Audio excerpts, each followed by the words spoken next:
एक महत्त्वाची बातमी समोर येते। उद्धव ठाकरेंवर कारवाई करा असं केंद्रीय निवडणूक आयोगाकडून म्हटलं गेलंय। 20 मेला उद्धव ठाकरे यांनी पत्रकार परिषद घेतली होती।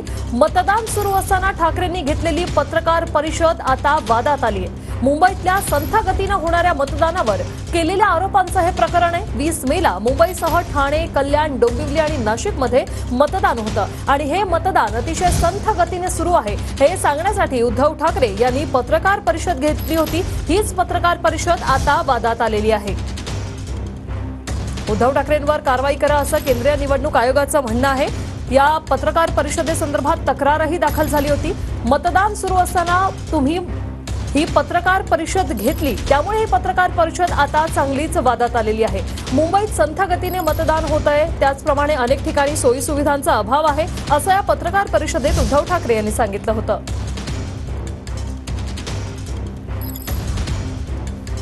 तर केंद्रीय निवडणूक आयोगाकडून हे आदेश दिले गेलेले आहेत। उद्धव ठाकरेंवर कारवाई करा असे आदेश केंद्रीय निवडणूक आयोगाकडून राज्य निवडणूक आयोगाला देण्यात आलेले आहेत। आता उद्धव ठाकरे यांना हे प्रकरण चांगलंच भोवण्याची शक्यता आहे। राज्य निवडणूक आयोग आता काय कारवाई करतं हे पाहणं महत्त्वाचं असणार आहे। ठाकरेंवर कारवाई करा असे आदेश केंद्रीय निवडणूक आयोगाकडून देण्यात आलेले आहेत।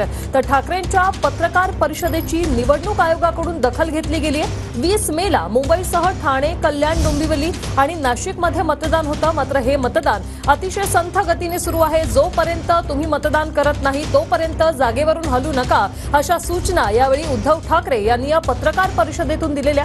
मात्र मतदान सुरू असताना पत्रकार परिषद घेतली याची दखल निवडणूक आयोगाकडून घेतली गेली आणि त्यामुळेच उद्धव ठाकरेंवर कारवाई करा असे आदेश केंद्रीय निवडणूक आयोगाकडून राज्य निवडणूक आयोगाला देण्यात आलेले आहेत।